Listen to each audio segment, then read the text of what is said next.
একই সাথে 7 lakh website hack, তাও আবার একজন বাংলাদেশির হাতে, যার ভয়ে কিনা বিশ্বের সকল সাইবার প্রতিরক্ষা বিভাগ হুমকির মুখে পড়ে আছে।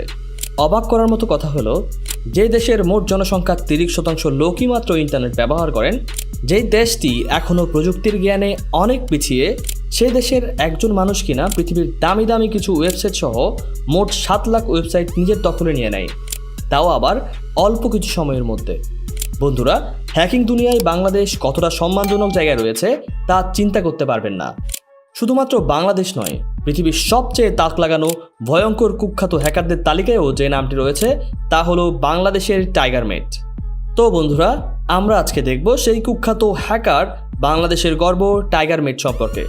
2011 সালের 19 অক্টোবর তারিখে একই সাথে হ্যাক হয় ইনমোশন হোস্টিংয়ের আওতায় থাকা প্রায় 7 লাখ ওয়েবসাইট, যার মধ্যে বাদ পড়েনি ট্রিনিটি FM, ব্লাস্ট ম্যাগাজিনের মতো বড় বড় ওয়েবসাইটগুলো।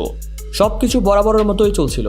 হঠাৎ ইনমোশনের হোস্টিংয়ে থাকা প্রায় সকল ওয়েবসাইটের হোম পেজে একের পর এক ভেসে আসে দিস সাইট হ্যাকড বাই টাইগারমেট।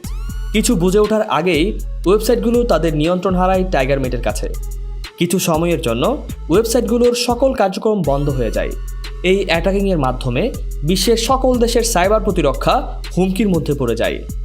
বিশ্বের ইতিহাসে এমন নজিরবিহীন ঘটনা আর কখনোই ঘটেনি। একমাত্র বাংলাদেশের এই হ্যাকারই প্রথমবারের মতো এই ঘটনাটি করতে সক্ষম হয়েছিলেন। টাইগারমেট হ্যাকিং বিষয়ে এতটাই প্রকৌশলী যে কোনোভাবেই তার অবস্থান চিহ্নিত করা সম্ভব হয় না। টাইগারমেট সম্পর্কে আর কোনো তথ্য খুঁজে বের করতে পারেনি ওয়ার্ল্ড সাইবার কর্তৃপক্ষ। এরপর প্রায় 2 বছর ইন্টারনেটে এর কোনো চিহ্নই ছিল না। 2 বছর পর আবারও তাকে খুঁজে পাওয়া যায়। তিনি আবারও হাজির হন নতুন হ্যাকিং কার্যক্রম নিয়ে। জানা যায় তিনি তার টার্গেট হিসেবে বেছে নেন মালডোভা নামক একটি দেশ। একই সাথে তিনি আক্রমণ করে বসেন Google, Yahoo, Microsoft, YouTube, BBC সহ মালডোভা দেশের সরকারি গুরুত্বপূর্ণ সব ওয়েবসাইটগুলো। তবে এই সাইবার অ্যাটাকিংয়ের মাধ্যমে টাইগারমেট শক্তি এবং সামর্থ্য জানান দেওয়া ছাড়া তার আর কোনো উদ্দেশ্য ছিল না। এছাড়া 8 জানুয়ারি 2011 সালে শনিবার সন্ধ্যায় বাংলাদেশের সাইবার প্রতিরক্ষার দুর্বলতার সুযোগ নিয়ে কিছু সময়ের জন্য গুগলের বাংলাদেশ এরিয়া নিয়ন্ত্রণ নেয়।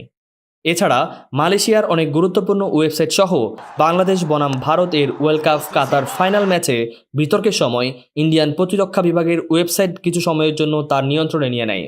জানা যায় এসব তিনি এক প্রকার ফ্যাশন মনে করেন। এতে তার আর কোনো উদ্দেশ্য থাকে না।